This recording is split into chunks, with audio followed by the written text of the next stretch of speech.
5 tahun lalu, tabib terhebat umat manusia berdiri di atas jasad rekan-rekannya dengan menggenggam jantung kaisar iblis di tangannya. Ron telah menghabiskan hidupnya untuk menyelamatkan orang lain. Di punggungan binatang bulan, 1 dari 4 rekannya tewas sebelum dia sempat menyelamatkannya. Lalu dia terpaksa membunuh 3 rekannya yang tersisa, satu persatu, sebelum kaisar iblis merampas tubuh mereka. Dengan tak ada lagi yang bisa disembuhkan dan tak ada lagi yang harus dilindungi, dia menghancurkan jantung monster itu dan mati bersama mereka. Kisah itu seharusnya berakhir di sana. Namun, Gron membuka matanya di tengah-tengah ritual pengorbanan iblis. Tubuhnya lemah, dipaku di sebuah altar, dan dikelilingi oleh makhluk yang merayakan peringatan kelima kematian kaisar iblis. Para iblis sama sekali tidak tahu bahwa pria yang bertanggung jawab atas kematian itu terbaring tepat di depan mereka. Mereka juga tidak sadar bahwa membangunkannya sebagai bagian dari kaum mereka bisa menjadi kesalahan terburuk spesies mereka, karena Gron hanya butuh beberapa detik untuk memahami situasinya. Lalu pembantaian pun dimulai. Sebelum semua ini, Gron dikenal dengan berbagai gelar yang cukup untuk memenuhi sebuah monumen. Dia adalah tabib kepala dari Gereja Welas Asih, profesor kehormatan di Akademi Kerajaan, penghancur Luca, dan 1 dari 5 pahlawan yang menyerbu benteng terakhir iblis. Gelar-gelar itu tidak pernah penting baginya. Yang terpenting adalah menyelesaikan tugasnya. Di punggungan binatang bulan, tugasnya adalah membunuh Sumuras, kaisar iblis pertama. 5 pahlawan mencapainya setelah bertarung menembus pasukan musuh. Merovich, sang kesatria tanpa celah, bisa mengubah medan perang menjadi lantai dansa. Fei, sang benteng besi, mampu menahan hampir semua serangan yang mengarah pada kelompoknya. Adik perempuannya, Fei, memusnahkan musuh dari jarak yang mustahil dengan busurnya. Sofka, sang resi cahaya, memastikan semua orang tetap berdiri di samping Gron. Dan Gron sendiri memastikan luka yang seharusnya mengakhiri pertarungan hanya menjadi sebuah gangguan kecil. Bersama-sama, mereka akhirnya berhasil menjatuhkan Sumuras. Kemenangan itu hanya bertahan seumur tarikan napas mereka berikutnya. Sofka ambruk lebih dulu.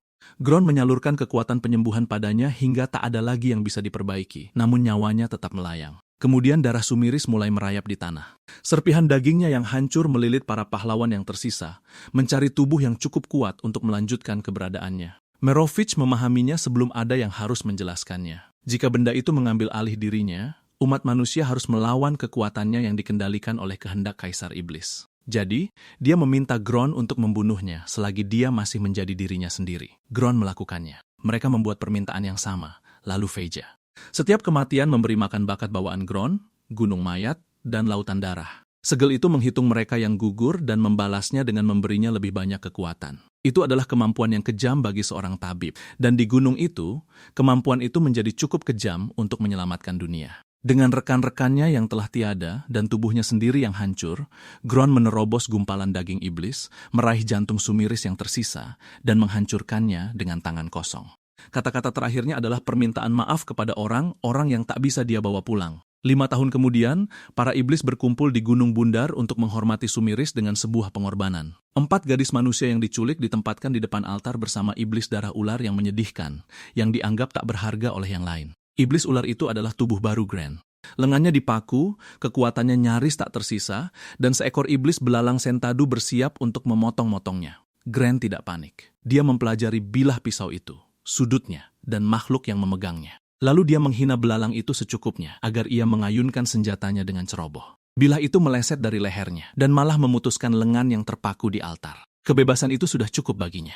Ron menyambar lengannya yang putus, menggunakannya sebagai pengalih perhatian, dan mengubah panggung pengorbanan itu menjadi rumah jagal. 1 iblis kehilangan tenggorokannya sebelum ia menyadari bahwa korbannya melawan balik. Yang lain terseret ke dalam tebasan bilah belalang sentadu. Para manusia nyaris tidak bisa mengikuti apa yang sedang terjadi. Makhluk yang tampak setengah mati beberapa saat lalu itu kini menggunakan setiap tubuh di sekitarnya sebagai senjata.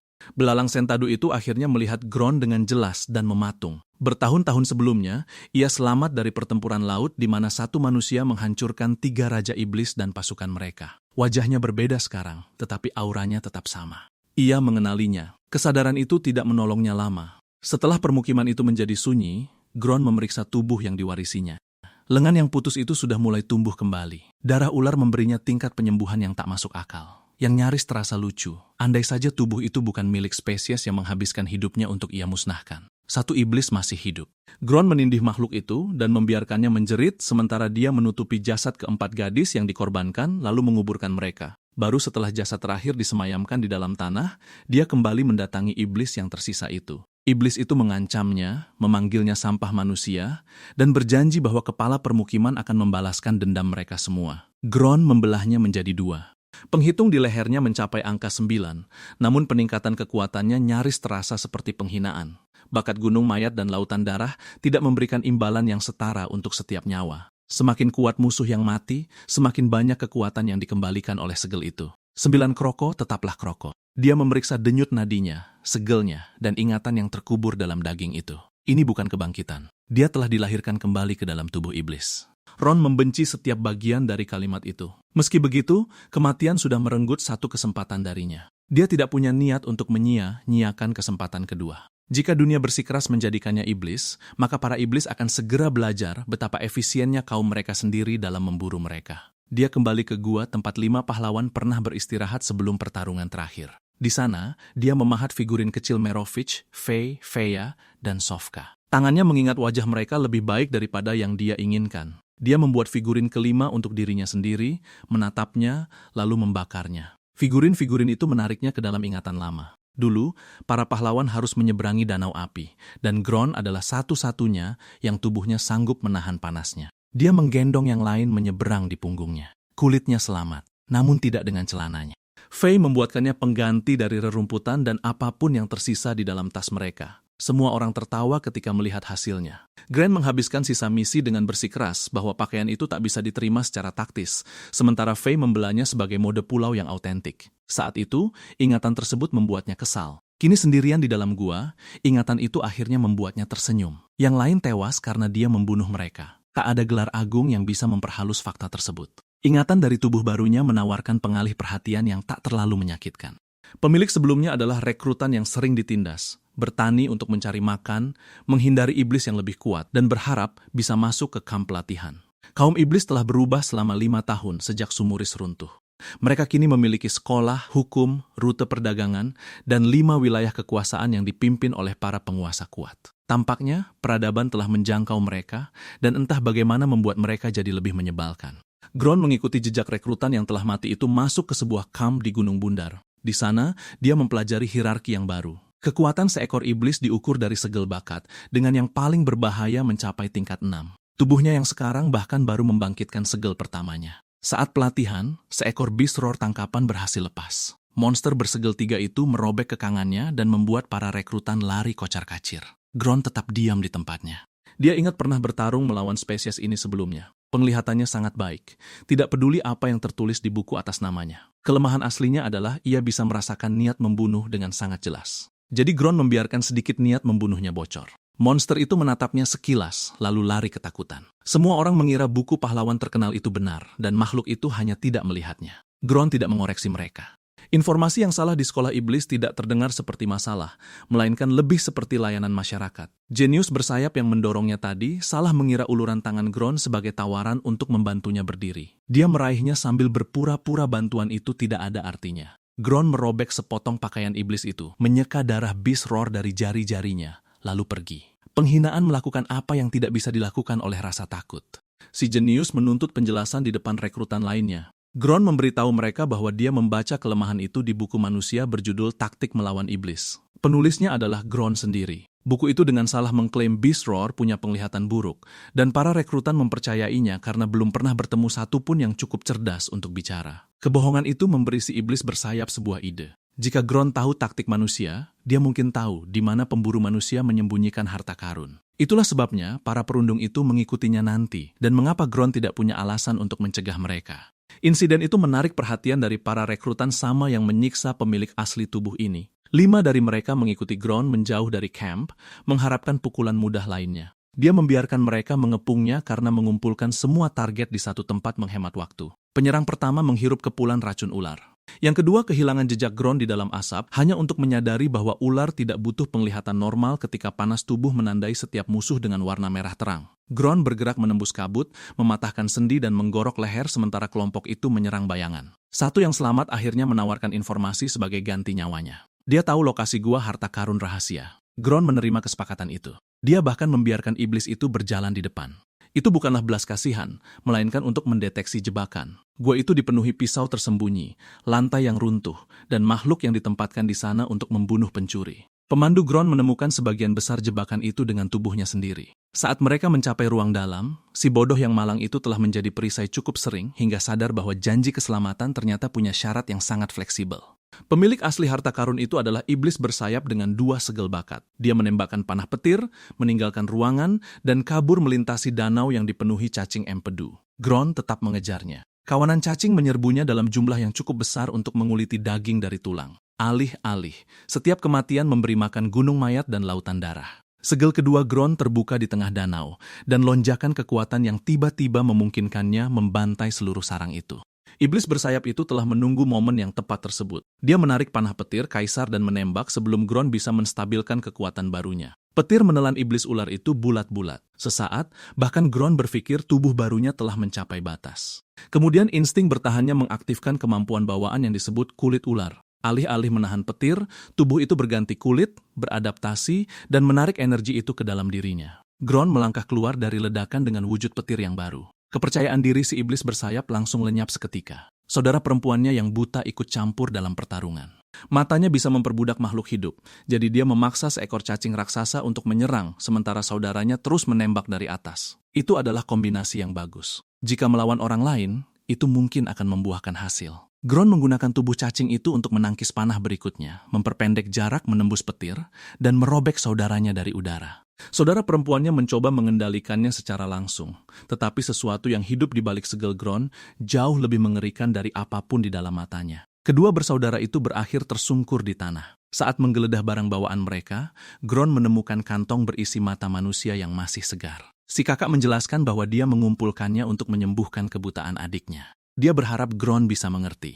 Lagi pula, keluarga adalah alasannya. Gron bertanya, berapa banyak dari manusia itu yang memohon untuk hidup? Tak satu pun dari kedua bersaudara itu yang bisa mengingatnya. Itu memberinya jawaban. Kematian mereka meninggalkan cukup petir bagi Gron untuk menstabilkan wujud barunya, tetapi itu juga memicu masalah. Penguasa Gunung Bundar, iblis bersegel 4 bernama Bonebreaker, tiba untuk memeriksa kerusakan. Dia melihat tanah yang hangus, bangkai cacing, dan sisa-sisa dari 2 rekrutan yang menjanjikan.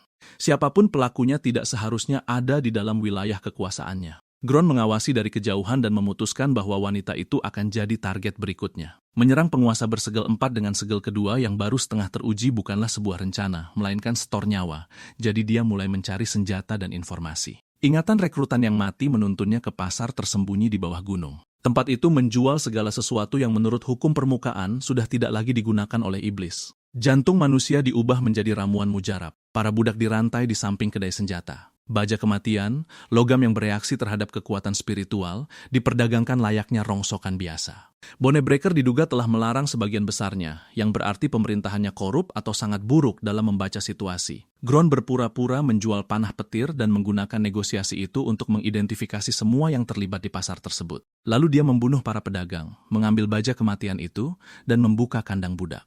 Sebagian besar tawanan itu buta. Penculik mereka mencungkil mata mereka sebelum menjualnya, berasumsi bahwa manusia cacat akan lebih mudah dikendalikan.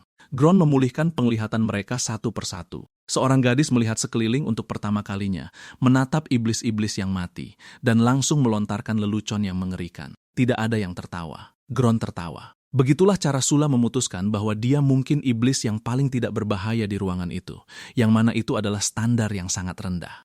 Sebelum membiarkan para tawanan pergi, Gron melepaskan racun ular ringan dan memberitahu bahwa dia mungkin akan membunuh mereka semua. Tubuh-tubuh menjadi kaku, kepanikan menyebar. Lalu dia menjelaskan bahwa mempercayai iblis hanya karena pernah menolong mereka adalah alasan mereka bisa berakhir di kandang lain. Sula menyadari bahwa racun itu hanya melumpuhkan mereka. Pembunuh sejati tidak akan membuang waktu mengajarkan kewaspadaan di masa depan. Dia menantang gertakannya, berdiri ketika efeknya memudar, dan mengumumkan bahwa dia akan ikut dengannya. Gron menolak. Sula tetap mengikutinya. Dia memperkenalkan dirinya sebagai pandai besi dan cucu dari Elysius. Nama itu seketika membuat Gron terpaku. Bertahun-tahun yang lalu, Gereja Belas Kasih mengirimnya ke Elysius untuk sebuah senjata. Pandai besi tua itu hanya mencium bau darah yang melekat pada Gron dan menyuruhnya pergi. Namun, suster dia telah merekomendasikannya, dan itu adalah salah satu dari sedikit nama yang cukup dihormati Elysius untuk mempertimbangkannya kembali. Dia akhirnya menempa pedang Gron dan menamainya Sula, mengambil nama dari cucu perempuannya yang masih bayi. Tidak lama setelah itu, para iblis menghancurkan tempat penempaan itu dan membunuh kedua orang tua gadis itu. Gron datang terlambat untuk menyelamatkan mereka, tapi dia memberkati bayi itu sementara Elysius kembali bertarung. Kini bayi itu berdiri di pasar iblis, menuntut baja kematian yang dibutuhkan untuk menyelesaikan pedang barunya. Sula juga mengenali Gron. Wajah yang berbeda dan ekor ular tak bisa menyembunyikan kebiasaan pria yang pernah menggendongnya. Alih-alih merasa takut, dia tampak lega. Sementara itu, Gron harus menerima kenyataan bahwa identitas rahasianya hanya bertahan selama satu percakapan. Dia mengirim para tawanan yang diselamatkan ke timur dengan perbekalan dan pesan tertulis yang menyatakan bahwa murid ksatria vampir telah menyelamatkan mereka. Itu memberi mereka nama manusia untuk dipercaya jika ada yang meragukan cerita mereka dan menjauhkan perhatian dari Sula. Sambil bekerja, Sula menjelaskan kenapa logam itu sangat penting. Selain pedang yang hancur di punggung Bukit Moonbeast, hanya segelintir pedang yang dibuat dengan metode keluarganya yang masih ada. Kakeknya menguasai seluruh seni penempaan itu.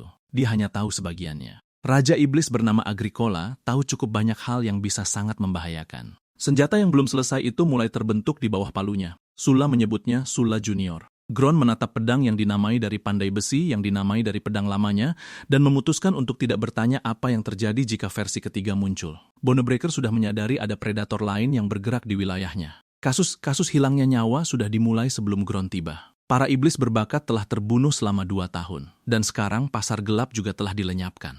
Dia mempelajari peta segel bawaan, membandingkan tanda petir yang ditinggalkan Gron dengan setiap bakat yang tercatat, dan sejenak berhenti pada lautan darah dan gunung mayat. Halaman itu memperingatkan bahwa hari keberuntungannya bisa aktif di luar kendali pemiliknya. Bonebreaker mengabaikannya sebagai kemampuan yang salah dan terus mencari. Gron berpapasan dengannya dalam penyamaran sebelum senjatanya siap. Dia menyerang dari bayangan untuk menguji rekrutan berdarah ular yang mencurigakan itu. Pukulan pertamanya hancur saat menghantam perut wanita itu.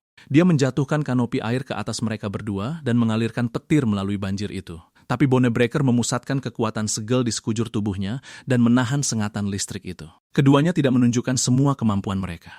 Bonebreaker memutuskan bahwa orang asing itu mungkin lebih berguna sebagai pelayan daripada sebagai mayat.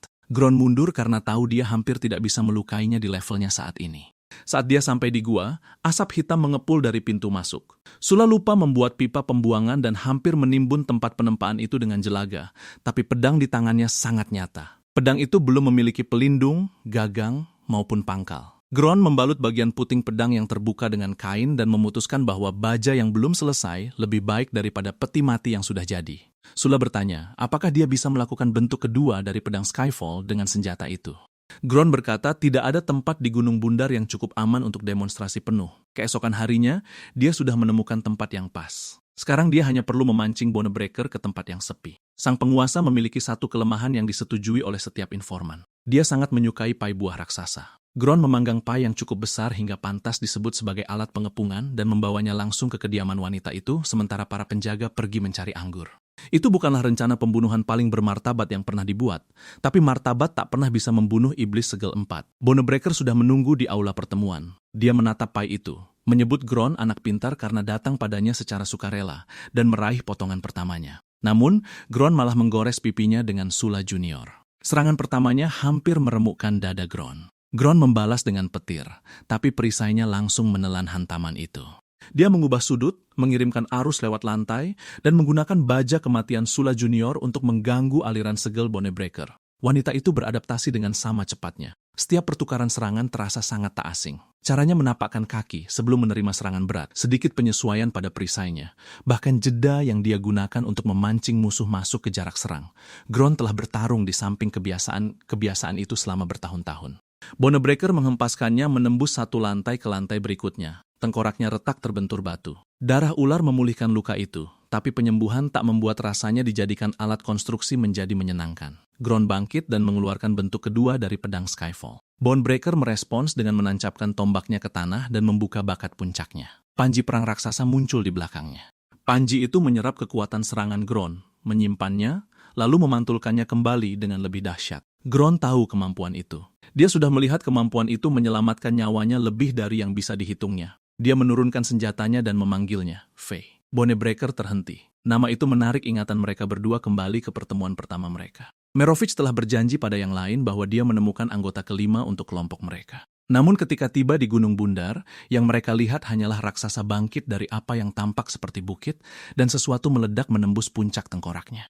Gron telah merangsek masuk ke dalam makhluk itu sendirian dan menggunakan bentuk pertama dari pedang Skyfall langsung dari dalam kepalanya. Raksasa mati itu terhuyung-huyung ke arah para pahlawan masa depan sementara Sofka dan Faye menggabungkan pelindung mereka untuk menahan rubuhnya. Saat rahang raksasa itu terbuka, Gron merangkak keluar dari mulutnya, berlumuran cairan otak, dan bertanya pada Merovich apakah ini asisten yang dia maksud.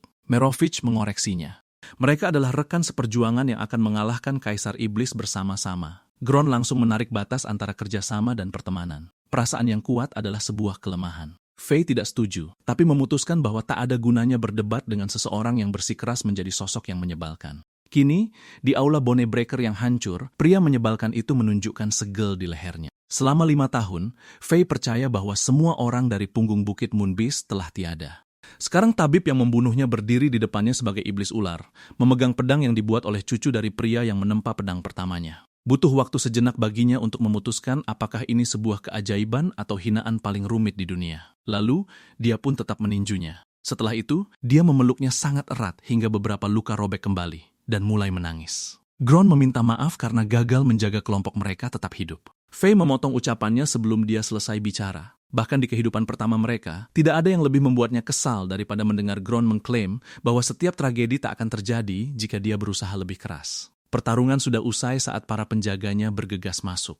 Apa yang mereka temukan adalah bangunan yang hancur. Penguasa mereka menduduki orang asing yang kelelahan, dan keduanya menolak untuk menjelaskan apapun. Para penjaga itu diam mengambil kesimpulan yang salah dan mundur dengan kecepatan orang yang tiba-tiba teringat ada janji mendesak di tempat lain. Gron menyembuhkan luka-luka Faye dan mendapat kejutan lain. Sang benteng besi ternyata adalah seorang wanita selama ini. Faye menatapnya. Mereka bertarung bersama selama 3 tahun. Dia tak pernah menyembunyikannya. Yang lain tahu. Bahkan pernah ada yang memanggilnya sebagai kakak perempuan di depannya. Gron mengira itu adalah pangkat militer dari wilayah utara. Beberapa misteri memang benar bertahan melampaui kematian. Faye membawa Gron dan Sula ke ruang tersembunyi di bawah kediamannya. Secara terbuka, Bonebreaker memerintah Gunung Bundar demi para iblis. Secara diam-diam, dia telah melumpuhkan masa depan mereka selama bertahun-tahun. Rekrutan yang menjanjikan menghilang dalam misi berbahaya, faksi-faksi brutal didorong untuk saling menghabisi, dan penjahat terburuk menerima hukuman yang ternyata berujung fatal. Sebelum meninggalkan gua, Faye menemukan patung kayu Gron yang terbakar. Dia menempatkannya di samping ukiran dari keempat pahlawan lainnya. Gron bilang dengan menghancurkannya, dia berharap bisa tetap waspada dan menjadi sosok yang lebih baik. Faye membalas bahwa dia tidak berhak menghapus jati dirinya lalu menyebutnya sebagai sebuah kemajuan. Kali ini, tak satu pun dari mereka akan bertarung sendirian. Gron menyetujui rencana itu, meskipun dia menekankan bahwa cara Faye lebih lambat daripada membantai semua orang di wilayah tersebut. Faye mengingatkannya, ucapan seperti itulah yang membuat tak ada yang pernah menganggapnya sebagai pahlawan yang ramah di antara 5 pahlawan. Reinkarnasi telah mengubah mereka berdua. Insting iblis mereka memang nyata, tapi begitu pula dengan jati diri mereka yang dulu. Gron mengklaim tubuh barunya ini mungkin malah membuat kepribadiannya lebih lembut. Faye menatap mayat-mayat di luar dan memutuskan untuk tidak menanggapi ucapan konyol itu. Dia punya informasi tentang yang lain. Faye masih hidup di suatu tempat di wilayah kesunyian, walau ada kondisi fisik tertentu yang membuat mereka belum bisa bertemu. Keberadaan Merovich tidak diketahui. Sofka tidak meninggalkan jejak apapun. Faye juga memiliki separuh dari artefak kuno yang disebut panggilan lautan jiwa. Jika disatukan, artefak itu bisa menarik seseorang ke dalam ingatan yang tertanam di dalam jiwa. Separuh lainnya dicuri oleh para bandit di wilayah netral. Gron melihat ini sebagai kesempatan untuk mencari tahu siapa yang mereinkarnasi mereka dan apa alasannya. Menemukan cangkang yang dicuri itu terasa sangat mudah hingga sedikit mengecewakan. Para bandit menyimpannya di antara peti-peti jarahan, mengira benda aneh itu tidak berharga. Keluar tanpa membiarkan satupun dari mereka kabur membawa artefak itu adalah masalah yang sebenarnya. Mereka menyusup masuk di dalam 2 peti perbekalan curian. Faye ingin melompat keluar dan langsung menghabisi seisi camp, tapi Gron mengingatkan bahwa satu bandit yang lolos bisa membawa kabur cangkang itu dan membuang satu-satunya petunjuk mereka. Mereka diam tak bergerak saat seekor iblis duduk di atas peti Gron hingga kayunya retak. Saat pemimpin bandit akhirnya muncul, dia menyerahkan kantong harta karunnya kepada rekannya dan berpura-pura ingin melindungi semua orang. Sebaliknya, dia malah berlutut di hadapan Gron dan memohon agar diselamatkan dari kawanannya sendiri. Rekannya membunuhnya karena merasa terhina, mengambil kantong itu, dan menawarkan diri untuk menjadi rekan baru Gron jika dia bisa menangkapnya. Wujud petir langsung menuntaskan tantangan itu bahkan sebelum dia selesai tersenyum. Gron merampas kantong sekaligus memutuskan salah satu tangan wanita itu dalam satu gerakan cepat. Faye yang mengurus sisanya di camp tersebut. Awalnya, dia kembali ke kebiasaan gaya tempur lamanya, bergantian antara pertahanan mutlak dan serangan tumpul. Gron mengirimkan seekor ular ke dalam segelnya dan membiarkan racunnya bercampur dengan kekuatan Faye. Setelah Faye memahami apa yang Gron tunjukkan, perisai dan tombaknya mulai bekerja sama dengan sempurna. Setiap tangkisan melemahkan musuhnya. Setiap serangan balik memanfaatkan kelemahan itu, dan para bandit itu tumbang jauh lebih cepat. Sebelum menggunakannya, Gron membantu Faye memperbaiki celah kelemahan dalam gaya bertarungnya saat ini. Panji perangnya bisa menyerap hampir semua hal, tapi saat panji itu mulai melepaskan energi yang tersimpan, pertahanannya akan menurun. Gron mengajarinya untuk mencampurkan racunnya ke dalam energi segel yang dia simpan. Kini, musuh yang menembus pertahanannya akan perlahan melemah, dan serangan balik terakhir akan mengembalikan racun yang sama kepada mereka.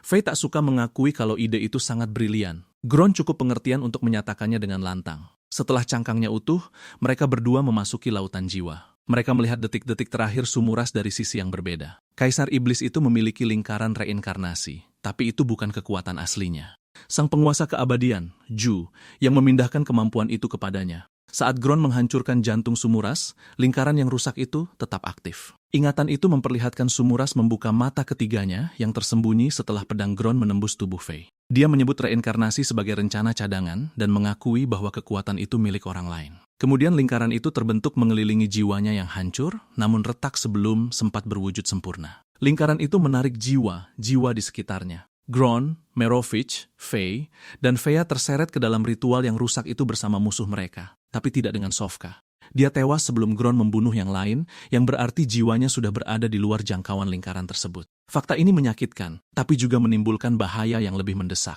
Sumuras pasti ikut bereinkarnasi. Jika dia menemukan wadah yang kuat dan bangkit sepenuhnya, perang yang hampir memunahkan umat manusia akan terulang kembali. Gron bertanya, apa yang terjadi pada Sofka? Faye mencoba mengalihkan pembicaraan dengan menawarkan makan malam pada Sula. Gron tidak membiarkannya berkelit. Terakhir kali Faye melihat percikan asmara di antara mereka berdua adalah ketika para pahlawan kembali dari memancing dan mendapati Gron serta Sofka berduaan di dekat api unggun.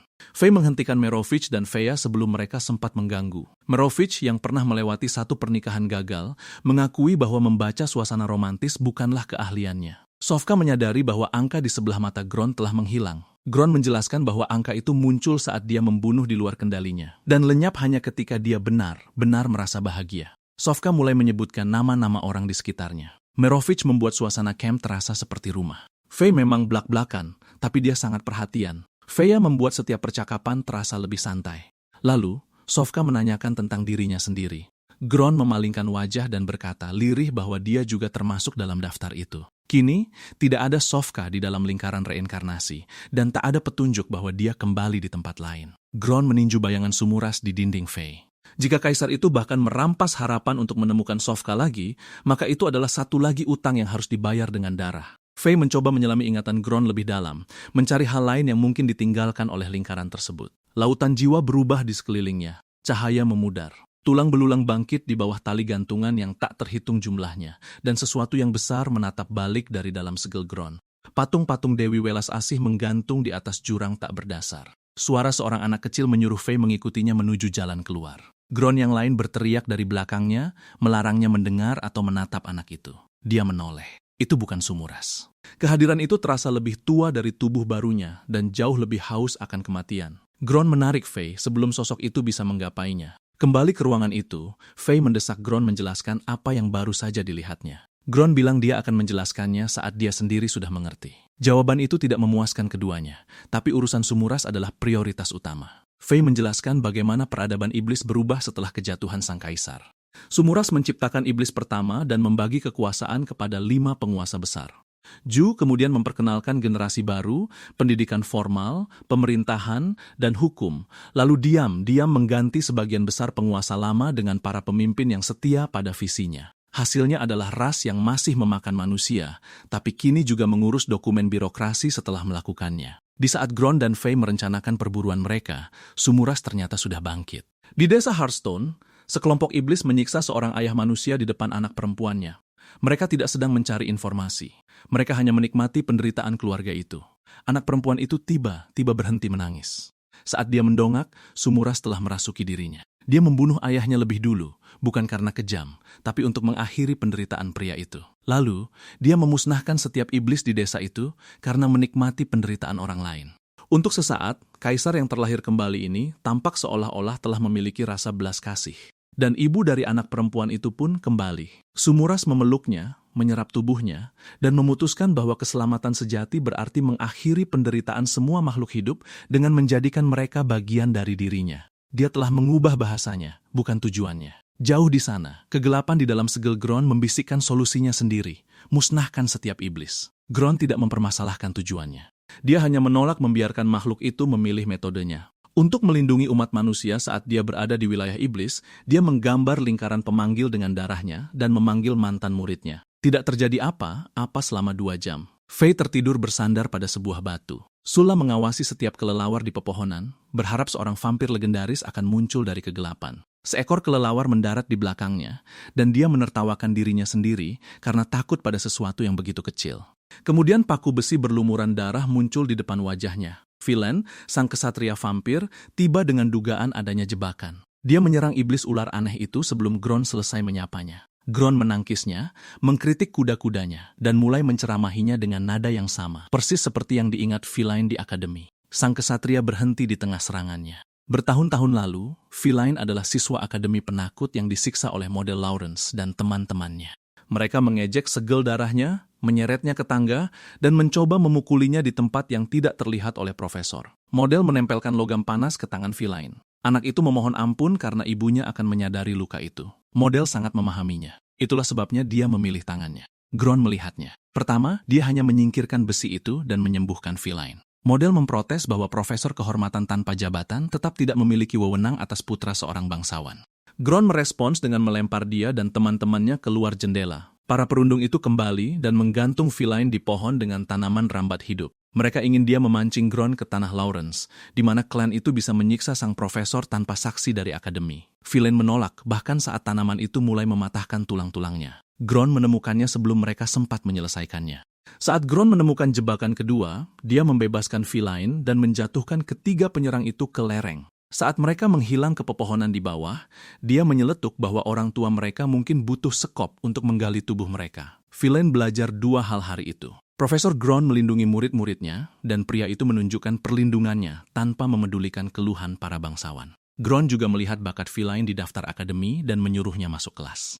Anak itu mengaku takut pada segel darahnya sendiri. Murid-murid lain menyebutnya mengerikan. Gron menyuruhnya menjadikannya monster bagi musuh, lalu bertanya, apa menu makan malam keluarga Philan? Jawabannya adalah pai buah yang mungkin membantu memastikan bimbingan tersebut. Gron kemudian mengajarinya untuk berhenti, menganggap kekuatan darahnya sebagai kutukan. Jika kemampuan itu membuat sekutu takut, Philan bisa membalikkan rasa takut itu kepada musuh. Bocah gugup itu akhirnya menjadi salah satu kesatria vampir terkuat umat manusia. Kini Gron memberinya tugas yang jauh lebih penting daripada reuni mereka. Sumuras membutuhkan tubuh yang kuat. 2 kemungkinan inang yang paling berbahaya adalah Hoya, Kaisar Inia, dan Lanius Juha dari Aliansi Utara. Philan harus memperingatkan kedua belah pihak agar tidak membunuh penguasa manapun jika mereka tiba-tiba bersikap aneh. Kematian di saat yang salah bisa membuat Sumuras menyatu sepenuhnya dengan inang tersebut. Philan bertanya apa rencana Gron jika mereka menangkap sang kaisar hidup-hidup. Gron menggambarkan sebuah guci yang disegel, pencabutan lidah dan mata Sumuras, nutrisi konstan, dan penyembuhan yang cukup agar dia tetap sadar selamanya. Faye mendengarkan dari samping dan sekali lagi merasa bersyukur. Gron tetap menjadi pahlawan. Philan berangkat ke negeri manusia.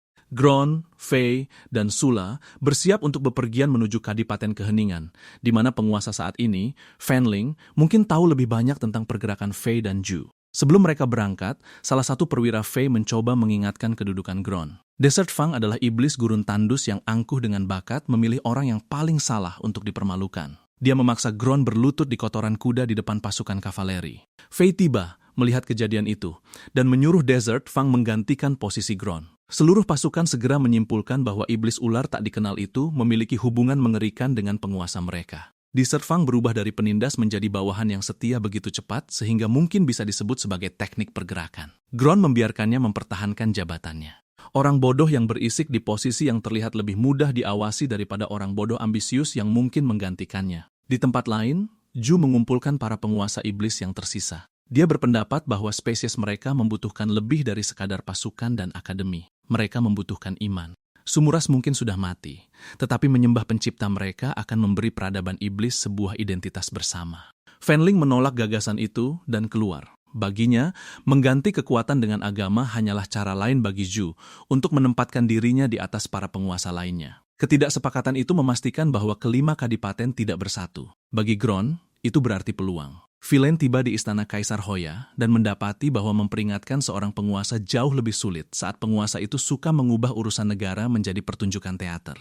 Hoya menyimpan 2 buku, satu untuk keputusan yang diambil sebagai raja yang cerdas dan penyayang, dan satu lagi untuk pilihan yang dibuat oleh sisi gelapnya. Perbedaan itu tampaknya lebih banyak bergantung pada suasana hatinya. Namun, dia mendengarkan ketika Vilain menyebut nama Gron. Hoya paham bahwa membiarkan Sumuras mengambil alih tubuhnya akan lebih buruk daripada kekalahan politik manapun. Dia setuju untuk memperingatkan Juha juga dan memerintahkan perlindungan tambahan di sekitar kedua calon inang tersebut. Salah satu perlindungan itu adalah Limestorf, makhluk Bisror yang sama yang melarikan diri dari Gron di kamp latihan. Makhluk itu bekerja untuk Hoya dengan bayaran emas dan menegaskan bahwa kesetiaan tidak ada hubungannya dengan kesepakatan tersebut. Hoya menganggap hal itu menenangkan. Tentara bayaran yang mengakui harganya seringkali lebih aman daripada seorang patriot yang menyembunyikannya. Dalam perjalanan keluar dari Gunung Bundar, Gron mulai mengajari Sula cara kerja segel bakat. Setiap teknik, tak peduli seberapa mengesankannya, berasal dari 4 dasar. Mengerahkan kekuatan, memperkuatnya, melepaskannya, dan membentuknya menjadi wujud yang berguna. Sula memahami penjelasan tersebut. Membangkitkan bakatnya sendiri adalah masalah lain. Gron memberitahunya bahwa dia mungkin perlu mematahkan lengan Sula untuk menciptakan tekanan yang cukup. Para pekerja kuning kecil segera muncul di sekelilingnya dan mulai memperbaiki semua yang bisa mereka sentuh. Ternyata, teror adalah instruktur yang luar biasa. Makhluk itu adalah bakat bawaannya. Dan kemampuan mereka untuk membangun pada akhirnya mungkin memungkinkannya menciptakan segel tambahan juga. Gron mulai menguji batas kemampuan mereka, sementara Sula mulai mempertanyakan setiap pilihan hidup yang membawanya pada pelajaran privat bersamanya. Latihan mereka terhenti ketika kelompok itu mendeteksi para pelancong yang terluka di depan. Para pelancong itu telah menyeret sebuah tandu tertutup melintasi tanah netral. Lilo terus memerintahkan semua orang untuk tidak memanggilnya kapten sambil bertingkah keras layaknya seorang kapten. Dubutu meminta maaf karena menjadi pengintai yang payah. Christine menghabiskan sisa kekuatan penyembuhannya untuk berusaha mempertahankan nyawa orang di dalam tandu itu. Dan Lilo mengira tidak ada yang bisa mendengarnya. Dia mengutuk misi tersebut, para iblis, dan jumlah besar yang dibayar keluarganya, agar dia bisa bergabung dengan kesatria kerajaan dan memikat hati seorang putri. Kemudian Yvette terbatuk di dalam tandu, dan pria yang sama segera mengambil tali terberat dari yang lainnya.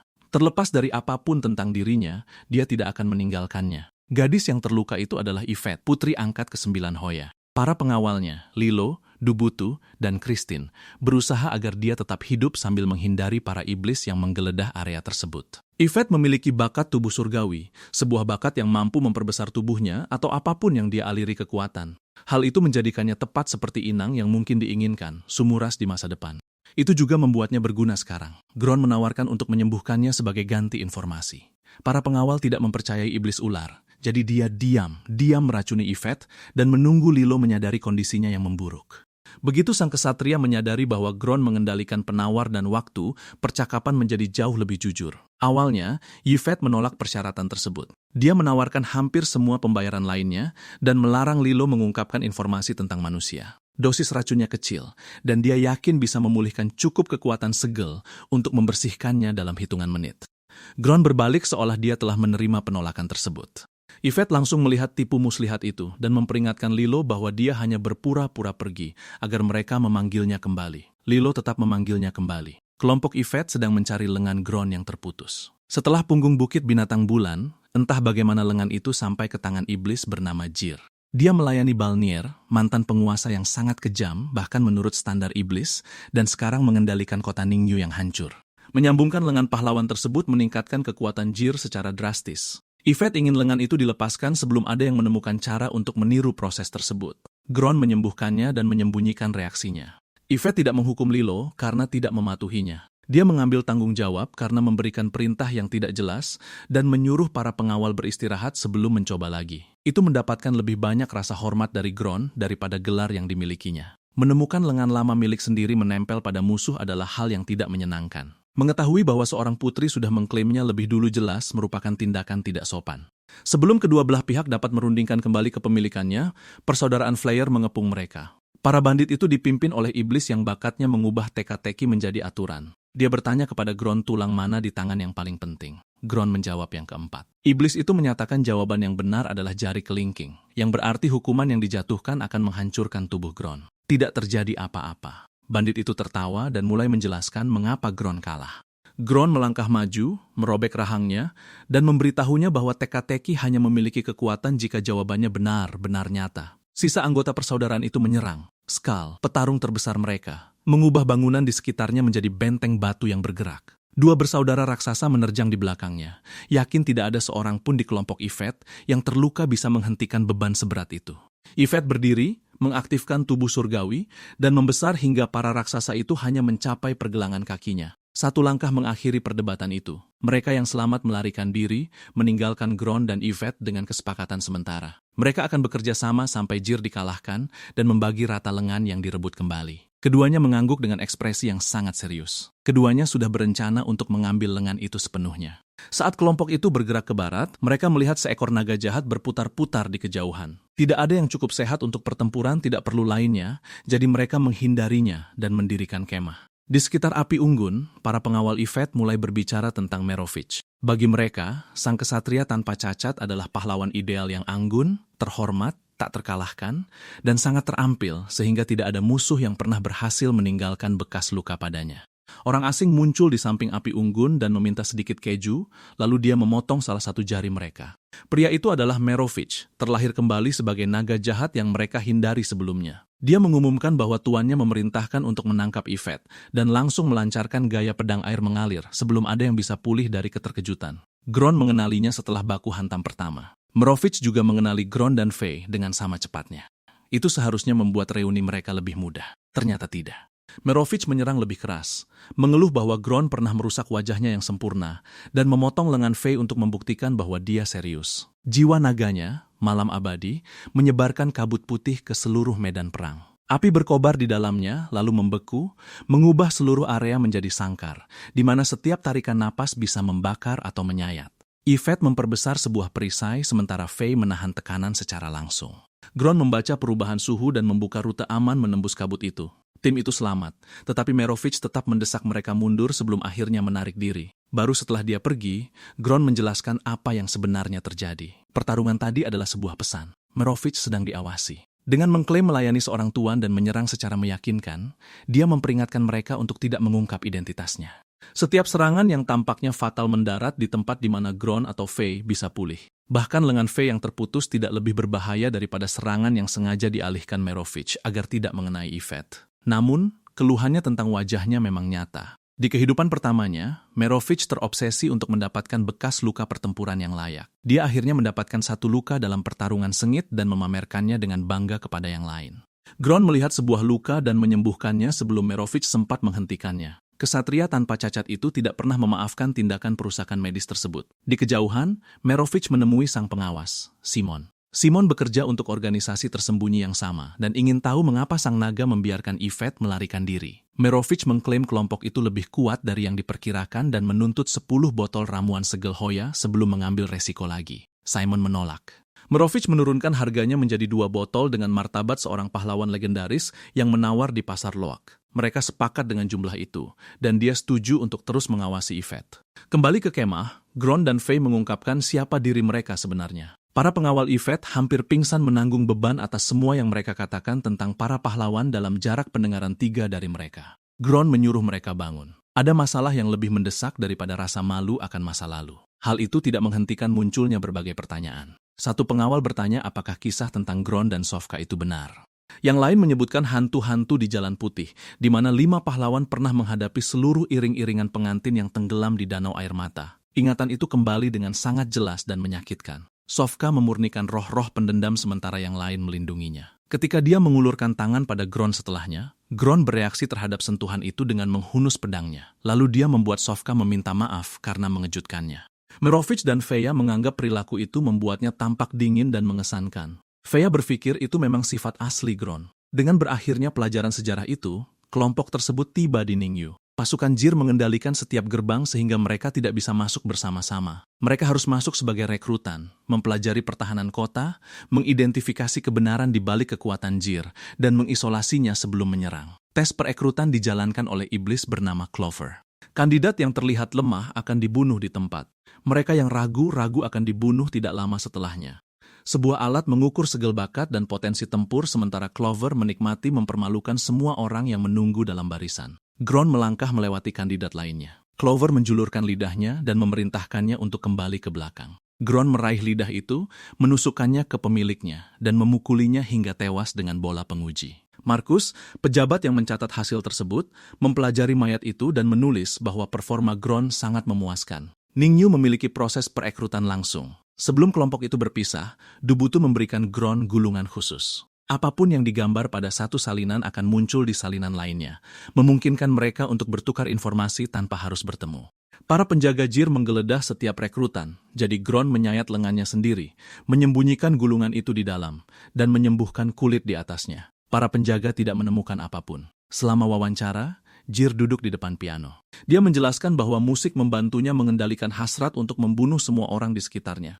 Menurutnya, sifat iblis bukanlah sebuah alasan. Seseorang bisa merasakan dorongan tanpa harus menurutinya, dan dia telah menghabiskan bertahun-tahun membuktikan bahwa dia memiliki kehendak bebas. Untuk pertama kalinya sejak memasuki wilayah iblis, Gron mendengar musuh menggambarkan penderitaan yang ia pahami. Jir sengaja memainkan satu nada sumbang saat bertanya tentang masa lalu Gron. Gron mengerutkan kening sebelum dia bisa menghentikan dirinya sendiri. Reaksi kecil itu mengungkap kebohongan dalam jawabannya, tetapi Jir tetap mempekerjakannya. Siapapun yang cukup tenang untuk mendeteksi nada itu dan cukup brutal untuk membunuh Clover mungkin bisa berguna. Seorang gadis manusia kecil masuk membawa karangan bunga, namanya Shena, dan dia memanggil Jir sebagai ayahnya. Jir menepis karangan bunga itu, menamparnya, dan menendangnya karena menyela.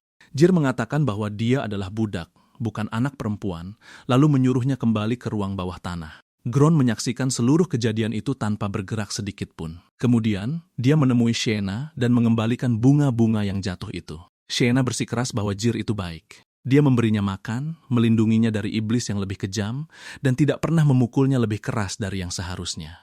Kerah di lehernya adalah bukti bahwa dia miliknya, jadi dia mengencangkannya sendiri setiap kali terasa longgar. Gron telah bertemu dengan orang fanatik, tahanan, dan anak yang dilatih untuk mencintai penculik mereka. Shena adalah ketiganya sekaligus. Dia ingin segera membawanya keluar, tetapi kota itu penuh dengan patroli, dan Jir masih menjadi ancaman iblis 4 segel yang belum diketahui kekuatannya. Penyelamatan yang gagal hanya akan meninggalkannya di dalam sangkar yang lebih kuat.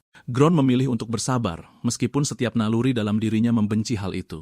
Dia menghabiskan hari-hari berikutnya memetakan Ningyu. Gigitan ular kecil meninggalkan bekas racun pada penjaga tanpa menyiagakan mereka. Melalui tanda itu, dia melacak rute patroli, pergantian giliran kerja, pintu tersembunyi, dan posisi perwira terkuat Jir.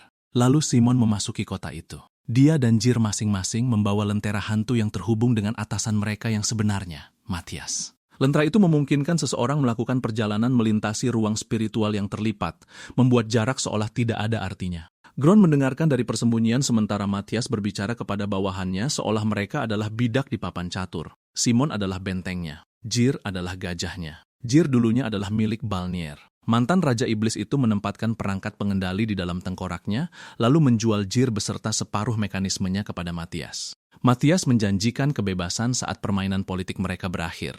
Jir sudah cukup sering mendengar janji manis untuk memahaminya, tetapi dia belum menemukan jalan keluar lain. Kontribusinya pada rencana Matthias tersembunyi di bawah kota. Di sana, para wanita manusia telah dilebur menjadi ruang inkubasi hidup. Mereka dibiarkan hidup, diubah bentuknya, dan dipaksa untuk menghasilkan hibrida manusia dan iblis yang sudah dewasa. Setiap prajurit muncul dengan 2 segel dan kepatuhan mutlak kepada komandan ritual. Matthias menciptakan fasilitas itu dari gadis-gadis yatim piatu. Dia menawarkan tempat berlindung, menyerahkan mereka kepada Jir, dan mengubah tubuh mereka menjadi rahim bagi pasukan militer. Ritual terbaru menunjuk Matthias sebagai komandan dan Jir sebagai wakilnya. Setiap ciptaan yang cacat akan dihancurkan dan dimasukkan kembali ke dalam proses tersebut. Gron mencapai ruangan itu terlambat untuk menyelamatkan para korban dengan cara yang mudah. Tubuh dan jiwa mereka telah menyatu dan tidak dapat dipisahkan lagi. Penyembuhan hanya akan mempertahankan mesin yang dibuat Matthias dari tubuh mereka. Bagi seorang pria yang mendedikasikan hidupnya untuk menyembuhkan orang, hanya ada sedikit tempat yang lebih memuakkan dari ini. Dia mencatat setiap detail pada gulungan Dubutu dan mulai merencanakan cara untuk menghancurkan seluruh operasi ini. Lalu Sienna dibawa masuk ke dalam ruangan itu. Ada angka-angka yang tersembunyi di balik kerah di lehernya. Jir memperingatkannya untuk tidak pernah membiarkan Matthias melihatnya karena bakatnya jauh lebih berharga daripada pasukan hibrida. Sienna memiliki bakat gunung mayat dan lautan darah. Jir memerintahkannya untuk membunuh prajurit yang cacat. Setiap kematian menambah hitungan lain ke dalam segelnya. Seiring meningkatnya kekuatan itu, kegelapan mulai mendorong keluar dari belakangnya, mengambil bentuk yang sama seperti yang Gron lihat di dalam lautan jiwanya sendiri. Jir menancapkan pasak logam ke dalam segel itu dan memaksa keberadaan itu kembali. Benda itu adalah salah satu pasak surgawi milik Balnir. Jir menyebut kebangkitan Sheena sebagai hari keberuntungan dan memperlakukan pasak itu sebagai pengekang, tetapi Gron akhirnya memahami kedua kemampuan itu. Makhluk di dalam gunung mayat dan lautan darah adalah parasit. Kematian menjadi makanannya. Apa yang disebut hari keberuntungan itu menandai momen parasit itu mulai memangsa inangnya, dan pasak tersebut memaksa proses itu melambat. Jika Sheena tetap bersama Jir, dia akan menjadi senjatanya atau dikosongkan oleh kegelapan yang sama dengan yang dibawa Gron. Dia harus memisahkan mereka. Di luar kota, Faye selesai menulis surat rekomendasi untuk Yvette. Sang putri menginginkan dukungan saat dia kembali ke Hoya, dan surat dari sang benteng besi bisa mengubah posisinya di istana. Lilo, Dubutu, dan Christine segera mulai membayangkan gelar, tanah yang luas, dan masa depan yang damai setelah misi selesai. Faye menasihati mereka untuk tidak pernah mengumumkan apa yang mereka rencanakan setelah perang. Orang-orang yang mengatakan hal seperti itu punya kebiasaan meresahkan, yaitu mati sebelum adegan berikutnya. Tidak ada seorang pun yang merasa nyaman dengan pengamatan itu. Di dalam ruang pribadi Matthias, konspirasi yang lebih besar menjadi jelas. Dia adalah keturunan dari dinasti Enet kuno yang digantikan oleh Hoya. Pasukan hybridanya dimaksudkan untuk menggulingkan kaisar dan memulihkan garis keturunan itu. Kematian Balnir menghilangkan satu rintangan yang kuat, tetapi Zhu diam menawarkan bantuan. Sang Raja Keabadian pernah mengunjungi Matthias membawa sampel yang diambil dari tubuh Gron. Dia ingin tahu apakah anggota tubuh seorang pahlawan bisa dicangkokkan ke tubuh iblis. Keberhasilan Matthias dengan lengan Jir menunjukkan bahwa Zhu telah bereksperimen dengan sisa-sisa jasad dari punggungan hewan bulan selama bertahun-tahun. Gron kini memiliki 2 alasan untuk merebut kembali lengan itu dan beberapa ribu alasan untuk membumi hanguskan Ningyu. Sebelum dia memulai, dia berbicara dengan Sheena lagi. Dia tidak memberitahunya bahwa Jir hanyalah seorang monster. Sheena pasti akan menolak tuduhan itu dan berpegang teguh padanya lebih erat. Sebaliknya, Gron menceritakan kepadanya tentang orang pertama yang pernah dianggap sebagai penyelamat. Jauh sebelum dia menjadi seorang pahlawan, Gron adalah seorang anak miskin di Beilu. Keluarganya hampir tidak memiliki apa-apa, tetapi orang tuanya tetap memberinya makan dan mencintainya tanpa syarat. Dia kesulitan berbicara, menghindari anak-anak lain, dan lebih memahami rasa lapar daripada persahabatan. Lalu dia bertemu Harald. Harald adalah putra dari Hakim Agung Sebastian, salah satu bangsawan paling berkuasa di kota itu. Dia membagi rotinya dengan Gron dan berbicara tanpa henti tentang keadilan. Di dunia Harald, kekuatan ada untuk melindungi yang lemah dan hukum bisa diubah ketika orang baik cukup berani untuk menantang orang jahat. Gron memercayainya. Ketika para pejabat menuduh orang tua Gron secara tidak adil telah berdagang dengan pemberontak Hoya, kasus itu sampai ke tangan Sebastian. Hakim itu tahu bahwa buktinya lemah. Dia juga percaya bahwa melepaskan tertuduh bisa memicu kekacauan, jadi dia menyetujui eksekusi massal demi menjaga stabilitas. Gron berdiri di bawah tiang gantungan di tengah hujan dan menahan tubuh orang tuanya pada bagian kaki, yakin bahwa jika dia menahan beban dari leher mereka, mereka mungkin akan tetap bernapas. Dia menahan mereka sampai lengannya tak lagi sanggup. Bagaimanapun juga, mereka tetap mati. Seorang penjaga menertawakannya. Gunung mayat dan lautan darah pun bangkit, dengan 2 nyawa yang sudah terhitung di dalamnya. Kegelapan itu menawarkan kekuatan pada Gron, tetapi kegelapan itu tidak mengambil alih kendali. Perbedaan itu sangat penting. Gron memilih penjaga pertama itu. Dia memilih yang berikutnya. Lalu dia memilih setiap prajurit dan warga sipil yang menghalangi dirinya dengan orang-orang yang dia salahkan. Dia mencuri susu yang disiapkan untuk mandi Nona Talia dan memberikannya kepada keluarga yang kelaparan. Saat para prajurit mencoba menghentikannya, dia membantai mereka di jalanan. Rakyat Beilu yang tertindas melihat seorang anak kecil melawan dan bangkit mendukungnya. Menjelang malam, protes telah berubah menjadi pemberontakan berdarah. Menjelang pagi, pemberontakan telah berubah menjadi pembantaian massal. Gron mencapai kediaman Sebastian dan menghabisi sang hakim. Harald tiba tepat waktu untuk melihat mayat ayahnya dan sahabat miskin yang pernah dia janjikan untuk dilindungi berdiri di atasnya. Kedua anak laki-laki itu tak lagi mengerti apa arti keadilan yang sebenarnya. Gron melarikan diri. Para bangsawan kehilangan kendali atas Beilu, tapi rakyat tak mendapatkan kota yang damai. Amarah menyebar lebih cepat daripada rencana apapun, dan mayat tak berdosa bercampur dengan yang bersalah, sampai tak ada pihak yang bisa menyebut hasilnya sebagai kemenangan. Selama bertahun-tahun, Gron menyalahkan entitas di dalam segilnya. Itu lebih mudah daripada mengakui kebenaran. Kegelapan menunjukkan apa yang dia inginkan. Hal itu tidak pernah menggerakkan tangannya. Dia memberitahu Sienna bahwa perintah Jir tak bisa menjadi nuraninya. Mencintainya bukan berarti setiap perintahnya benar, dan tidak mematuhinya bukan berarti dia mengkhianati cinta itu. Jika dia menginginkan kehidupannya sendiri, dia harus memutuskan apa yang dia lindungi sebelum orang lain memutuskannya untuknya. Sienna mendengarkan. Lalu dia membuat pilihan mandiri pertamanya. Para pembelot utara mendekati Ningyu, dan dia ingin mengusir mereka karena dia percaya melindungi kota akan membantu Jir. Dia meminta izin, tapi keinginan itu adalah miliknya sendiri. Jir mengizinkannya. Lebih dari apapun, dia ingin Sienna jauh dari Matthias dan fasilitas bawah tanah. Begitu Sienna meninggalkan kota, Gron mengirimkan sinyalnya. Operasi dimulai dengan dia berjalan, langsung menemui Simon dan Merovich. Gron mengklaim dia telah mengkhianati Yvette dan kini melayani Jir. Simon sangat senang. Merovich langsung memahami kebohongan itu dan menyerangnya seolah pengakuan itu sangat mengejutkan. Duel palsu mereka berlanjut melintasi atap dan menggiring Simon menuju Jir. Saat kedua musuh itu akhirnya saling berhadapan, Gron memastikan masing-masing percaya bahwa yang lain telah memilih jalan kekerasan. Simon melepaskan bakat bayangannya. Jir membalas dengan bilah angin tak kasat mata. Lalu Gron dan Merovich memanjat ke atap, berbagi keju curian, dan membiarkan mereka bertarung. Simon menyebarkan bayangannya ke seluruh jalan, mencoba menahan pergerakan Jir. Jir menebarkan kelopak bunga ke udara. Kelopak yang terlihat menandai beberapa bilah anginnya, tapi yang lain bergerak tanpa peringatan sama sekali. Simon menahan serangan yang bisa dia lihat dan terkoyak oleh serangan yang tak kasat mata. Jir menang, meski pertarungan itu menguras sebagian besar kekuatan segelnya. Itulah momen saat tim Gron menyerang. Yvette membesar seukuran menara dan menginjakkan tumitnya ke bawah. Jir lolos dari hantaman itu, tapi Faye sudah menunggu di belakangnya. Perisainya menahan badai bilah pertama, sementara Merovich menutup jalan mundur dengan kabut, api, dan es. Gron masuk dalam wujud guntur. Jir mencampurkan bilah tanpa kelopak di antara bilah-bilah yang terlihat. Gron membaca polanya sedikit terlambat dan menerima tebasan tak kasat mata yang menembus tubuhnya. Lukanya pulih, tapi tipuan itu memberitahunya bagaimana Jir mengendalikan medan pertempuran. Kelopak-kelopak itu bukanlah senjatanya. Itu adalah kamuflase untuk arus konseptual yang mengubah segala hal yang dilewatinya menjadi sifat lain dari angin. Pasukan hibrida membanjiri jalanan sebelum Gron bisa memanfaatkan pengetahuan itu. Ratusan prajurit Tusil mengepung mereka. Yvette mengiris telapak tangannya, memperbesar darah yang tumpah, dan mengubah beberapa tetes menjadi gelombang merah yang menyapu barisan pertama. Gron berubah ke wujud ularnya dan menerobos kekacauan itu langsung menuju Jir. Merovich menyerang dari atas. Faye memblokir dari depan. Gron menyerang dari bawah garis perisai. Ketiga mantan pahlawan itu masuk ke dalam ritme yang pernah mereka gunakan di punggung Bukit Monster Bulan. Setiap gerakan menciptakan celah berikutnya tanpa sepatah kata pun. Jir masih menolak untuk tumbang. Dia membuka setiap saluran di tubuhnya dan meluncurkan ribuan taring yang didorong angin melintasi medan perang. Batu, logam, es, dan kelopak bunga, semuanya menjadi amunisi. Serangan itu terlalu luas untuk dihindari dan terlalu kuat untuk dihentikan dengan cara biasa. Faye mengambil posisi tengah. Panji pertempuran abadinya menelan kekuatan sebanyak mungkin. Gron memperkuat tubuh semua orang dan menyembuhkan luka saat itu juga.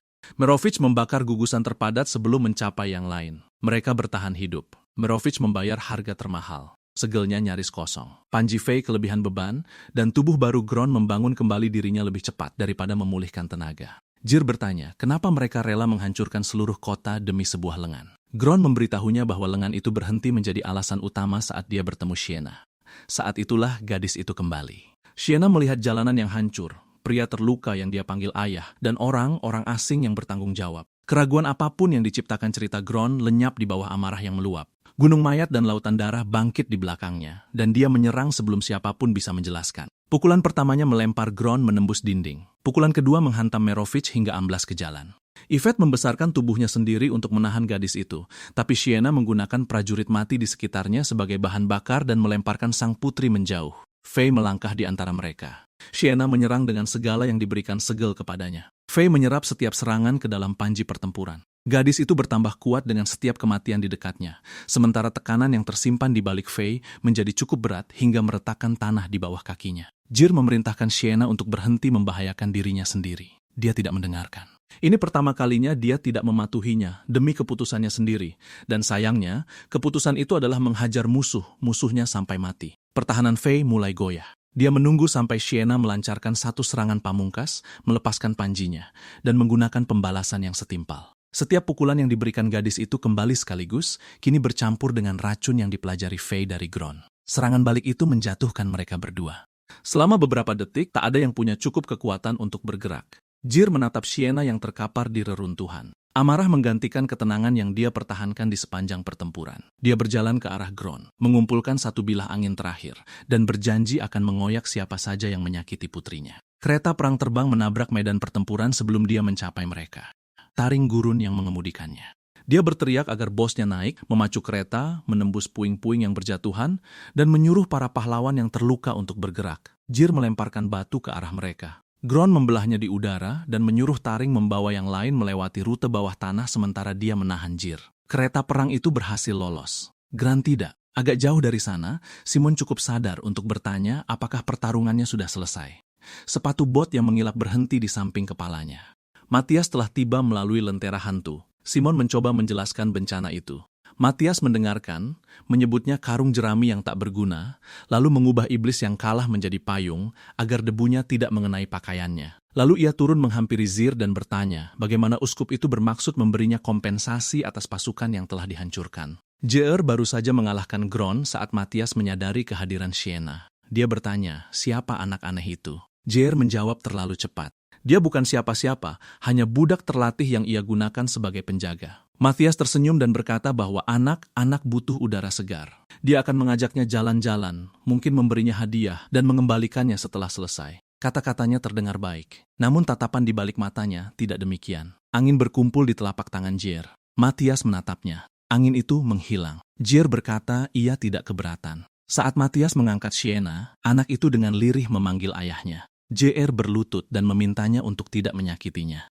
Matias mengejek perpisahan yang penuh air mata itu dan meyakinkannya bahwa ia bukanlah penjahat. Lalu ia memerintahkan Jr untuk membersihkan kota, mengumpulkan informasi yang diperlukan, dan menangkap Yvette untuk menggantikan Simon. Kereta kuda yang membawa yang lainnya muncul di gurun pasir beberapa kilometer jauhnya. Faye bangun duluan dan tak percaya. Desert Fang mengikuti mereka. Dia menjelaskan bahwa Faye pernah melindunginya setelah ia meninggalkan tanah kelahirannya. Tuan Maitan mengajarkan orang gurun bahwa kebaikan harus dibalas jika mereka ingin bertahan hidup di zaman yang kejam ini. Faye mengaku tidak tahu kalau dia punya prinsip. Desert Fang hampir jatuh dari kursi kusir karena pujian itu, lalu ia menabrak batu. Kereta itu mulai oleng melintasi gurun sementara Merovich meneriakinya untuk melihat jalan.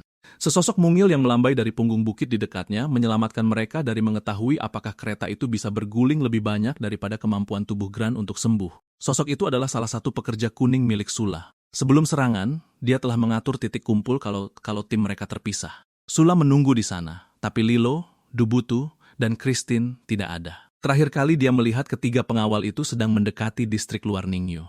Mereka tak pernah sampai ke kota dan belum juga kembali. Yvette ingin segera mencari mereka. Merovich menegaskan bahwa mereka semua nyaris tak bisa berdiri. Masuk ke Ningyu dalam kondisi seperti itu akan mudah. Namun untuk keluar lagi akan membutuhkan keajaiban dengan waktu yang tepat. Mereka perlu memulihkan diri terlebih dahulu. Beberapa hari berlalu. Di Ningyu, Je mencoba bermain piano dan tidak bisa berhenti memikirkan Sienna. Amarah merusak melodinya. Dia menghancurkan instrumen itu, lalu mendapat kabar bahwa tahanannya telah menahan setiap metode interogasi yang diketahui para penjaga. Grain dirantai di dalam kolam yang sangat dingin di bawah kota. Matanya telah dicongkel. Lintah menutupi luka-luka di sekujur tubuhnya. Hawa dingin mencegah darah ularnya memulihkan kekuatan segelnya. Dan tanpa darah segar, ia tidak dapat beregenerasi cukup banyak untuk melarikan diri. Jr menariknya keluar dari air dan meremukkan salah satu lintah. Gron bertanya, apakah pertunjukan itu bermaksud menunjukkan niat membunuh? Karena ruangan penuh peralatan penyiksaan ini sudah membuktikannya. Jr duduk di hadapannya. Dia ingin tahu bagaimana Faye dan Merovich memiliki kemampuan milik kelima pahlawan manusia itu. Dia melihat panji perang abadi, ritual api hitam, dan teknik yang terkait dengan era Balnir. Pengalaman bertempur bisa diajarkan, tapi dua bakat bawaan tidak bisa. Saat Jir menyadari bekas luka di leher Gron, ia memerintahkan agar tabib unit belakang dibawa masuk. Pria tua itu membuat salep yang luar biasa, dan menjaga tahanan tetap hidup memberi lebih banyak waktu untuk menghancurkannya. Gron menyarankan agar waktu itu lebih baik dihabiskan untuk mencari cara membunuh Matias. Ekspresi Gere berubah. Selama kebebasan adalah imbalannya, katanya, ia bersedia mengkhianati siapapun kapan saja. Dia menjambak rambut Gron dan menambahkan bahwa ia masih mengenali upaya yang jelas untuk membuat dua musuh saling menghancurkan. Gron menyelamatinya karena menjawab pertanyaan pertama dengan benar dan bertanya apakah dia siap untuk pertanyaan kedua. Suara bising terdengar di koridor. Gere pergi untuk menyelidiki dan memerintahkan seorang penjaga untuk melanjutkan interogasi. Penjaga itu menurunkan Gron kembali ke kolam, yakin bahwa ular yang tak berdaya tak akan bisa berbuat yang aneh-aneh. Salah satu pekerja mungil Sula menyelinap ke dalam ruangan segera setelah pintunya tertutup. Di luar, Gere mengejar penyusup berjubah melewati lorong-lorong dan menyerang dengan angin. Jubah itu terjatuh, memperlihatkan beberapa pekerja kuning lagi di bawahnya. Mereka berpencar sebelum bakat pelacakannya bisa mengunci mereka. Kelopak bunga hanyut melintasi pandangannya. Sesaat, Sere teringat pada karangan bunga pertama yang dibuat Shena untuknya. Ia ingat saat Balnir menyerahkan gadis kecil itu sebagai properti dan memperingatkannya bahwa ketidakpatuhan akan dihukum melalui dirinya. Sir merasa bahagia hanya karena pemindahan itu berarti gadis itu tak akan lagi tinggal di dalam kamar yang terkunci. Kenangan itu terhubung dengan memori yang lebih lama. Sumuras pernah menyerahkan Zir yang baru lahir kepada Balnir dengan kekejaman yang sama santainya. Kemampuannya tidak mengesankan, kata sang kaisar, tapi mungkin Balnir bisa memeras suatu nilai darinya. Zir menyuruh lorong kosong itu untuk berhenti mengganggunya. Sienna adalah alat, begitu juga dengan dirinya. Gadis itu hanyalah langkah lain menuju kebebasan. Bahkan ia sendiri tak lagi mempercayainya. Para pekerja itu melarikan diri ke Marovich, yang mendatangi Simon dengan tawaran lain. Marovich mengklaim telah menangkap Yvette setelah pertempuran dan menginginkan 2 botol eliksir Hoya miliknya. Simon menghubungi Matthias melalui lentera itu. Matthias sedang sibuk menyembuhkan Sienna. Ia menganggap teknik gereja belas kasihan sangatlah primitif hingga memalukan, meski ia harus mengakui bahwa teknik itu ampuh. Yang lebih penting, tubuh Sienna bisa menyenangkan hati Ju. Lalu Matthias bertanya-tanya, mengapa ia harus memberikan hadiah seperti itu kepada orang lain? Dia menerima kesepakatan Merovich. Seekor naga yang memperdagangkan putri tawanan sangatlah biasa, tapi yang terpenting adalah hasilnya. Di laci tersembunyi, ia menemukan 2 eliksir, lalu berbohong dan mengatakan hanya tersisa 1. Merovich tetap setuju dan membawa Yvette dalam pelukannya. Matthias menguncinya di dalam Iron Maiden yang ditempa oleh Elysius di masa mudanya. Penjara ini hampir tak bisa dihancurkan. Jika Yvette mencoba membesar, duri-duri yang melapisi bagian dalamnya akan menembus ke tubuhnya terlebih dahulu. Simon ditugaskan untuk menjaganya. Jer tiba beberapa saat kemudian dan menyadari tanda segel agung pada Merovich. Ia menyadari bahwa naga itu masih merupakan bagian dari rencana penyelamatan. Namun Matthias memerintahkannya untuk memindahkan Iron Maiden itu sebelum ia bisa bertindak. Jer berkata ia akan memanggil para pekerja. Matthias mengulangi perintah itu. Simon menertawakan pemandangan itu dan menyebutnya sebagai ujian kepatuhan yang sesungguhnya. Jir mengangkat penjara itu dengan tangannya sendiri. Kembali di ruang penyiksaan, pekerja Sula membentuk tangga kecil di dalam air, agar Gron bisa meraih rantainya. Pekerja itu lemah dan hanya memahami instruksi sederhana, tetapi itu sudah cukup. Penjaga itu kembali bersama si tabib tua. Tabib itu kegirangan melihat kondisi subjek tes barunya dan bertanya bagian tubuh mana yang boleh ia siksa lebih dulu setelah lukanya menutup. Gron menjawabnya dengan melompat dari kolam dan melilitkan rantainya ke tubuh pria tua itu. Ia menariknya kuat-kuat hingga darah hangat mengalir membasahi tubuhnya yang membeku. Bakat gunung mayat dan lautan darah pun aktif. Daging ularnya memperbaiki diri dalam hitungan detik. Mata Gron kembali pulih, lubang-lubang di tubuhnya menutup, dan kekuatan segelnya melonjak kembali. Penjaga itu menatap transformasi tersebut, cukup lama hingga ia menyesali setiap keputusan karier yang pernah dibuatnya. Gron membunuhnya dan membiarkan tabib itu tergantung di atas kolam. Ia sangat ingin berterima kasih atas keramahan mereka, tetapi Jir sudah menunggu dan balas dendam punya manajemen waktu yang amat buruk. Sebelumnya, Gron menandai salah satu penjaga lentera dengan gigitan ular. Racun itu nyaris tidak menyebar selama berhari-hari, mengungkap lokasi perangkat tersebut dan pria yang berjaga di sebelahnya. Ia mengikuti tanda itu, membunuh si penjaga, dan mempelajari relik tersebut. Lentera hantu itu berasal dari Inus, pewaris timur terakhir dari Republik Duli, sekaligus pendiri dinasti pertama Ened. Gron pernah mendengar metode aktivasinya dari seorang profesor arkeologi. Kekuatan segel harus dibentuk dengan sangat presisi dan ditempatkan ke dalam apinya. Menggunakan harta nasional untuk membuat jalan pintas biasanya adalah hal yang mustahil dibayangkan.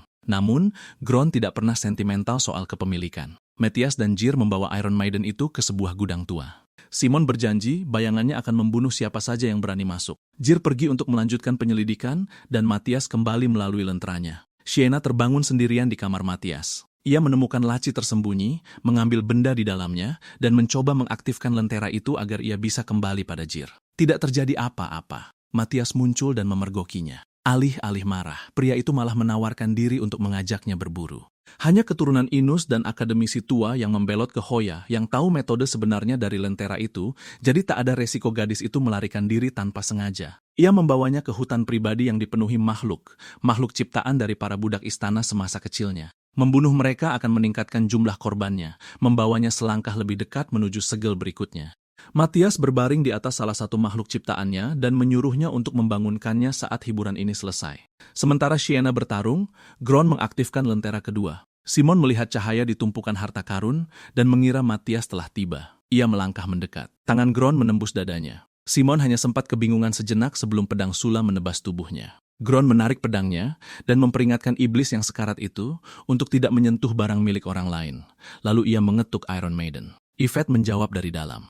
Selama masa pemulihan, gadis itu pergi mencari Lilo dan yang lainnya, membiarkan Merovich menyerahkannya sebagai bagian dari rencana. Ia tak menemukan jejak bahwa Jir atau Matias menangkap mereka, yang berarti para pengawal itu mungkin masih hidup. Penjara ini adalah masalah utamanya sekarang. Gron tidak bisa memotong logam buatan Elysius dengan cepat. Yvette tidak bisa memperbesar tubuhnya tanpa tertusuk, jadi Gron memberinya target yang berbeda, perbesar saja penjaranya. Jir kembali ke ruang penyiksaan dan menemukan 2 mayat di dalam kolam. Ia baru menyadari bahwa Gron telah melarikan diri tepat sebelum langit runtuh. Iron Maiden raksasa meletus menghancurkan distrik itu, mengangkat dinding, jalanan, dan separuh bangunan ke atas. Setelah cangkangnya cukup besar, celah di antara pintunya pun melebar. Yvette merangkak keluar. Merovich terbang turun dan menyebutnya sebagai sinyal penyelamatan paling mencolok yang pernah ia lihat. Lalu ia melemparkan eliksir yang ia dapat dari Matias kepada Gron dan bertanya apakah si lemah itu pernah mempertimbangkan untuk berlatih. Gron meminumnya. Kekuatan segel membanjiri kembali tubuhnya. Jir bangkit dari puing-puing dan saluran angin terbuka di sepanjang punggungnya menyerupai pipa logam. Dia menginginkan ronde kedua. Gron memasuki wujud petir dan menurutinya. Jir mengangkasa di atas arus angin yang terkonsentrasi. Badai yang tercipta hampir saja menerbangkan Sula sampai para pekerjanya menahannya di tanah. Merovich membangun dinding es, dan Gron memperingatkan yang lain untuk tidak menganggap angin itu sebagai kekuatan biasa. Jir membuktikan sendiri bahaya itu. Angin tidak memiliki sifat yang tetap. Angin itu berubah menjadi apapun yang dilewatinya. Arus musim dingin akan dipenuhi es. Arus musim panas akan membawa panas. Logam memberinya ketajaman. Racun memberinya kematian. Aliran pertama menghantam dinding es Merovich, merambat ke atas, dan berubah menjadi badai angin beku. Gron menghindari pusat pusaran, tetapi masih terkena luka bakar es di satu sisi tubuhnya. Petirnya melompat dari tangannya ke dalam arus, dan Jir langsung mencambukan angin beraliran listrik itu ke arah kedua pahlawan tersebut. Pusaran itu melemparkan mereka ke arah Iron Maiden raksasa dan menggiling penjara tersebut menjadi kepingan baja. Gron melihat titik masalahnya. Selama Jir membawa elemen pembeku, wujud ular takkan bisa mendekat tanpa kehilangan kemampuan regenerasinya. Mereka harus memaksanya untuk menggunakan energi itu sampai habis. Merovich menciptakan bongkahan es raksasa. Yvette memperbesarnya dan melemparkan bongkahan itu ke langit. Jir mengangkat lengan Gron yang ia curi. Lengan itu membuka kekuatan yang disebut nada kehancuran. Bercampur dengan angin tajam yang menusuk, kekuatan itu menghancurkan proyektil es tersebut. Jir kemudian menggabungkan nada kehancuran yang sama dengan badai terfokus dan menembakkannya kembali layaknya meriam. Ledakan itu membelah kota Ningyu. Merovich berhasil lolos dari tembakan pertama, lalu tembakan kedua, sementara seluruh bangunan lenyap di belakangnya. Jir terus menembak sampai kekuatan yang tersimpan di lengan itu mulai melemah. Itulah yang ditunggu-tunggu oleh Gron. Ia menyuruh Merovich untuk mengerahkan kekuatan absolutnya. Yvette akan menjadi peluncurnya. Merovich ragu-ragu. Gron menjawabnya dengan merapal sihir penyembuhan terus-menerus pada dirinya sendiri. Api hitam membanjiri penjuru kota. Jir mengira sang naga hitam sedang menyembunyikan pergerakan Gron. Ia menyiapkan nada pembeku, penangkal sempurna bagi tubuh ular, dan menyimpan sisa kekuatan segelnya untuk serangan mematikan. Cahaya hijau muncul di balik kobaran api. Yvette yang kini berwujud raksasa menarik lengannya, lalu melemparkan Gron menembus kobaran api hitam itu. Tubuh Gron terbakar lebih cepat daripada kemampuan pemulihannya. Jir menyebutnya gila dan menyerang dengan nada kehancuran. Hantaman itu seharusnya menghapus sisa tubuhnya sebelum Gron bisa mencapainya. Namun, Gron malah melempar lentera hantu itu melewati bahu Jir. Lengan pahlawan yang dicuri itu masuk ke dalam cahaya lentera dan tertarik ke dalam lorong spiritual yang terlipat. Gron muncul dari lentera kedua di belakangnya. Dia menghantamkan tinjunya ke wajah Jir dengan momentum penuh dari lemparan Yvette. Iblis itu terhempas menembus sebuah rumah, bangkit kembali, dan bertanya apakah seperti ini rasanya menggunakan tombaknya sendiri untuk melawan perisainya sendiri. Lalu dia menyerang sekali lagi. Gron menyuruhnya untuk tidak cemas. Mereka sudah hampir selesai. Dia mengangkat katak bercahaya yang disiapkan Sula sebagai sinyal. Di seberang medan perang, Yvette melihat cahaya itu. Dia menghujamkan Sula Junior ke celah itu dengan seluruh kekuatannya yang membesar. Bilah pedang itu menebas tepat di antara jir dan lengan sang pahlawan yang telah dia curi.